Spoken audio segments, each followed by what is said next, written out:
Hello, good evening and welcome to BizFirst Review 360. This week saw the International Monetary Fund backing a floating exchange rate system for Sri Lanka. Meanwhile, the Minister of Finance and Mass Media, Mangala Samaravira, has spelled out a foreign direct investment, exports and private sector-led growth model for the country. Also this week, China Merchant Port Holdings Private Limited paid out the final tranche for the Hambantota joint venture with the Sri Lanka Ports Authority. Later on in the show, we'll be joined by a senior official from the World Bank to discuss the importance of FDI inflows to the country. First, a look at this week's top stories.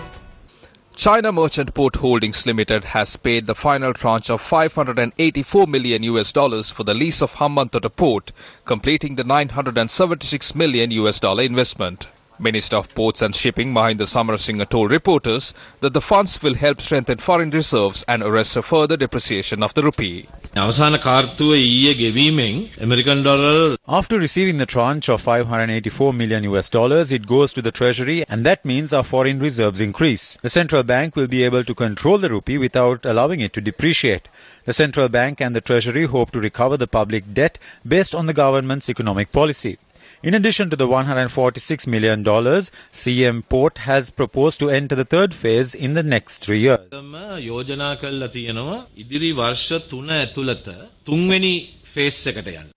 Negotiations with the CM Port had also resulted in the increase of Sri Lanka Ports Authority's stake from 20% to 30.6%. We managed to have successful talks with China Merchants Port Holdings to increase our stake to 30.6% with cabinet approval. The 80% stake of China Merchants Port Holdings reduced by another 10.6%. We were also successful in reaching an agreement with China Merchants Port Holdings to bring in the remaining direct investment of $146 million within a month. The public-private partnership is now looking to attract investments to expand port operations. Minister Mangala Samaravira, addressing the Sri Lanka Business and Investment Conclave, outlined the way forward for economic growth. With a growing debt stock, the government finds it difficult to balance public investment and debt servicing. It is in this context that our government has shifted to a private sector export and FDI-led model of economic growth today. The state will play a key role in smart regulation, setting robust institutional framework and targeted interventions to ensure social justice and equity. Minister Samaravira said the government has taken steps to ease doing business and offered incentives to attract more investment. He also said that there will be benefits for investment and research and development, the IT sector, and for investments in the northern province. The Inland Revenue Act has simplified the processes pertaining to taxation. The business registration process, again as described by the Honourable Minister Malik Samaravikrama, was streamlined, and a register of companies now facilitates business registration through a single website, allowing company registration within a day. Several other steps are being addressed relating to ease of access to and registration of land, construction permits, and other elements relevant to the business climate. Investment-related incentives have also been reformed, with open-ended tax holidays being replaced, as again my colleague Malik pointed out, by targeted capital allowances, which directly reward the investment in capital. Accordingly, a company investing more than $3 million in depreciable assets get a capital allowance of 100% on top of the regular depreciation schedule. For investments over $100 million, the capital allowance is 150%. The International Monetary Fund said that the recent fuel price hike has partly eased the burden on state finances from state-owned enterprises, but warned that strikes are still high. An IMF assessment report said that the recent approval of a fuel price formula has a major achievement, but said that it should be followed up with electricity pricing mechanism. The IMF's executive board also urged the government to implement the restructuring plan and put the loss-making national carrier, Sri Lankan Airlines, on a solid commercial footing. The IMF called for further strengthened governance and transparency of state-owned enterprise. Sri Lanka's state-owned enterprise had a debt of 11% of gross domestic product. 16 of them made net losses to the tune of 87 billion rupees in 2017. Last year, Moody's Investors Service put Sri Lanka's public enterprise debt as 14% of GDP. Stay tuned. On the other side, we take a look at Sri Lanka's investment climate. Welcome back to the program. Have Sri Lanka's efforts to attract more FDI to the country paid off? Taita Fernando sat down with Tatiana Nenovna, the World Bank's Equitable Growth Program leader, to find out more. Thank you, Tatiana, for joining BizFirst Review 360. Now, you're very familiar with the Sri Lankan economy. You've done a lot of work with Sri Lanka through the World Bank. So how do you see Sri Lanka's story in terms of investment and growth? Very good to be here, and thank you for giving me the time. This is a very interesting question to me personally. This is part of my research also and our team here at the World Bank. Sri Lankan investment has hovered, in terms of FDI, has hovered around 2% over the past several years. Now, by developing country standards, this is kind of on the verge of the low side. Developing countries on average, and I'm including everybody who is not a rich country, is around 3% of GDP right now. And that drives, we have seen growth rates of around 4% on average, long-term average. Now, if Sri Lanka has the ambition as it does to reach middle income status, it will require 6% growth rates. Mm-hmm. To get there, investment, FDI specifically, but overall investment will have to be brought up.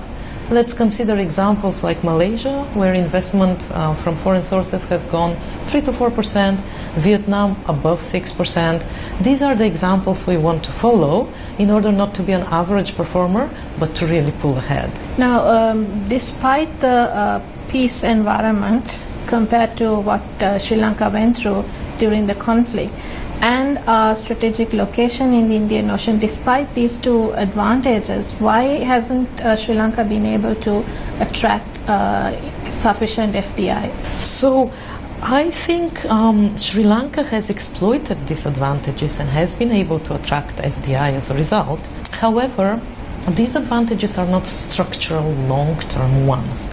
If you consider at the time in the early 80s, we had Motorola, we had Sony, we had Sanyo interested and piling up to invest. We don't have big companies now coming in the same numbers. And the reason is that Sri Lanka over time has gotten a little bit away from the global markets. Now it has a very nice strategic geographical position. It is perfectly placed for plugging into regional and global value chains, but these advantages, in order to be exploited, require trade openness and openness to foreign investment, as well as domestic investment. And domestic investment is key because no matter how much different foreigners might be interested, really the growth has to come also from within. What we have observed in the last about 10 years is that public sector growth has led investment, whereas the private sector has been a little bit less utilized than potentially they could. So they need to take a bigger share of the burden on investment in order to drive growth a little better. If you look at the private sector, one could argue that domestic investment has been a bit low compared to other regional neighbors, perhaps. Why is that? So I think we need to correct a little bit of a misconception here. Investment in this country has actually been pretty high by international standards. In the past 4 to 5 years, if we just look at the numbers, we have anywhere from 31 to 39% of GDP, which is a good healthy level. Maybe the Chinas of the world have higher investment, but this is a good healthy level of investment. But we need to look at the quality of that investment. So you have investment in things like infrastructure, critical, absolutely critical. Without the bridges and the roads and the airports, really there's no business that would be happening in the country. But short-lived. Think about infrastructure investment. It creates the jobs while the bridge or the road is being built. And then the jobs go away because in the end, this bridge or this road was built.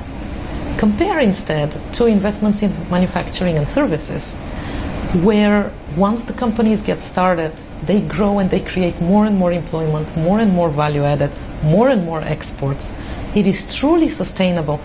It's not that one is not necessary and the other one is.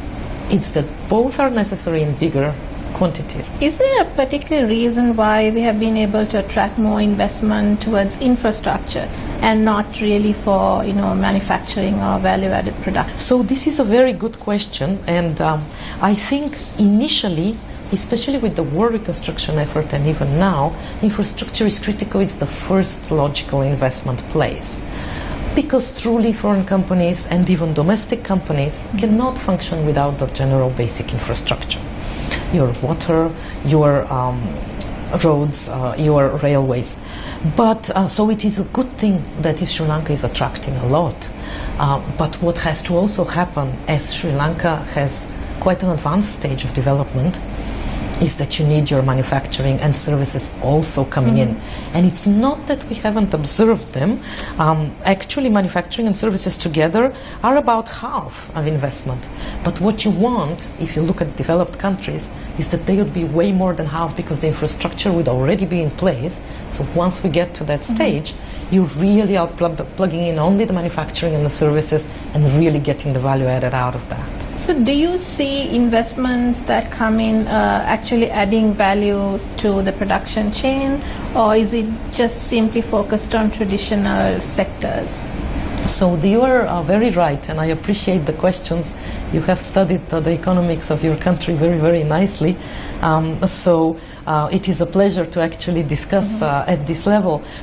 I think in Sri Lanka's case, the FDI specifically has been a bit slow to take on in the manufacturing and services in a larger scale. And the reasons have been several. When you look at the trade policy, when you look at the trade facilitation, has Sri Lanka been competitive in terms of the ease of imports and exports, both procedurally and also in terms of tariffs, para-tariffs and non-tariff barriers? And you would find that Sri Lanka is one of the more protected regimes trade-wise, compared regionally and also globally. You would find that it is competitive in trade facilitation, just the sheer processing of imports and exports. But then if you look at a wide range of business facilitation measures, which is along the lines, for example, of our doing business index, you see that Sri Lanka is of various competitiveness in the different measures.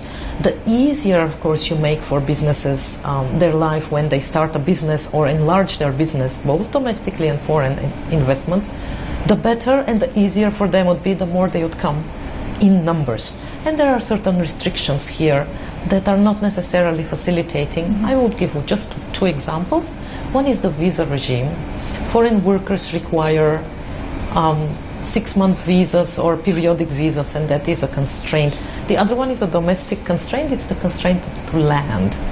There are many others that one could point to, but by and large this would be, in my opinion, which is subjective, some of the more hindering obstacles. On that note, we take a commercial break, and once we are back, we'll be discussing about the investment climate and what more Sri Lanka can do to attract foreign direct investment. Stay tuned. Welcome back to Review 360. We are in conversation with Tatiana Nanova, the program leader for equitable growth for Sri Lanka and the Maldives. Tatiana, we were talking about Sri Lanka's investment climate. Have you made any progress? Absolutely, and actually a lot of reforms have happened over time. Reforms of the type that is sustainable and methodic, even though, as we have seen around the world, it is really difficult to get a systematic way through those reforms. Very few countries manage to be comprehensive, and it is heavy working with the technical part of it. What Sri Lanka has specifically done is it has liberalized quite a few para-tariffs over the last budget following the new trade national policy that has been adopted. Sri Lanka also has done quite a bit around facilitating trading across borders. We are just going to see in July a launch of what we call the Trade Information Portal, which is an online space containing information about trade procedures for import and export. And maybe later on, we will see work on the national single window, whose action plan is now being prepared, to unite all multiple clearances for importing and exporting under a single electronic window and simplify and streamline those. Other reforms we've seen is in registering a business, where the Register of Companies has gone online and has reduced the time needed to open up a business, in most cases to about 3 days, which is really world-class level. And also we have seen improvements in construction permits and also in property licensing, which are again critical to some of the issues I was referring to in our earlier segment. So do you think these changes or amendments, how will it reflect on the ease of doing business index? I can't predict that. We have an independent ease of doing business assessment wing, and there is an absolute Chinese wall among us who are working with the country to improve the doing business and the assessment department, who are actually going to come and absolutely independently of me pronounce and verify and document all the reforms. But we of course hope that will be an improvement that would show over the coming few years. Some of these reforms are taking time because it takes time to take the law and then to implement the law and then for the law to be felt by the final user. Unless the final user has seen an improvement, the doing business methodology would not allow the index to be reflected as improved. Now, you asked how this would impact business in general, and both in foreign and domestic investment, it would have, we expect, a very positive impact.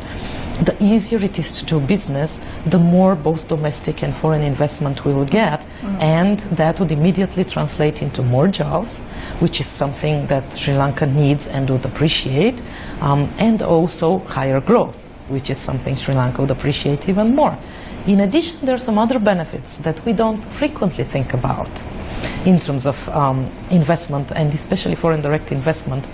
It comes with technology innovation. Foreign companies frequently have ideas of how to do things better, and once they start working with their local brothers and sisters, they transmit and have the local companies adopt some of that innovation, leading to productivity increases. Also, as a byproduct, you get an improved investment, import and export, and a more diversified export portfolio, which makes Sri Lanka more resilient to world shocks that it cannot control. Finally, if you think about local companies being plugged into local value chains, global value chains, and regional value chains, this would permit Sri Lanka as a country to attract more of the value added within the country and extract that, boosting again the national GDP and growth. Finally, but not least, foreign direct investment comes in foreign currency, as the name suggests, and it is very useful for a small global economy to have foreign currency on hand. One last issue I wanted to point out, and I don't know if you've heard about it, the SWIFT. Yes. Very good. That, I guess we are famous now. That is very nice. The SWIFT one-stop shop is a simplified process for foreign direct investment to come into the country. Now, traditionally before, over 20 agencies were supposed to clear a given foreign direct investment, depending on how, up to 20, depending on how complex or simple the foreign investment was. Now all of that would be under a single shop. The first phase has already been completed. The World Bank is very satisfied and proud that it has had the opportunity to support the government on that. And what we have is we have the 6+ agencies having signed an MOU and already simplifying procedures and going on the same electronic platform to automate approvals. We expect in a second phase, that should be done by June, we expect in a second phase over the rest of 2018 and going forward to include as and when needed all up to the other 17 agencies into that process, and hopefully we would have a streamlined and simple process for approving foreign direct investment. On SWIFT, now how many procedures has the mechanism been able to cut down on, or to save time? Do you have any idea? Yes, we track this very carefully, and what we have done is we have instituted an MIS. And the trick about MIS systems is that it really introduces transparency on who delayed. The delays could be of any type of nature. It could be external delays that cannot be controlled. It could be internal delays that can be better controlled. But shedding light on where the delay on average comes really helps focus the government's reform efforts on facilitating that particular agency to strengthen their performance and get into a shorter time frame in terms of their approvals. Or alternatively, sheds light on some of the procedures that by nature are harder and maybe could be aligned so that they could start earlier and in parallel other procedures could be going. All this work is now automated and electronic, and we expect some data to come up that we could analyze, and it would be an iterating process, where we would learn from our experience, improve further, and then learn in a feedback loop. So stay tuned. We would have and hope to have further improvements ahead. Now, for example, if I'm an investor and I want to invest in, say, in manufacturing, with the SWIFT mechanism, on average, how long do you think it would take to process my documentation and everything related to the investment? Just a general idea. So we have to take, it's very, very sector specific, we have to take into account the sector. If you're a heavily pollutant, for example, manufacturer, you would have to comply by a lot more stringent tests and perhaps even a public consultation on some of the impacts, some chemical testing on the processes you plan to kind of purify your emissions, etc. Whereas, let's take an even a simpler example, let's take a services company, a dive shop. The impact generally on the economy of a single dive shop is very, very small. So they would have an easier time getting and obtaining the permits. It's very, very specific. What we are trying to do, our goal is not to have everybody be cleared in a day. That would not be useful for Sri Lanka and would not protect Sri Lanka's national interests. But what we are trying to do is for every given investment, shorten the time relative to current by 20%, by 50%. Well, let's be ambitious, why not by 70%? This is our goal, and we will be measuring and reporting this to the highest levels of government as we go along in order to make sure that we see gains. Tatiana, thank you very much for joining BizFirst Review 360, and we'll be joining you later on in the year perhaps for another interesting discussion. Thank you very much. And that's a wrap of the review for this week. Don't forget to look us up on Facebook. You'll find us at BizFirst Review 360. I'll see you again, same time, same place next week. Until then, good night and good luck.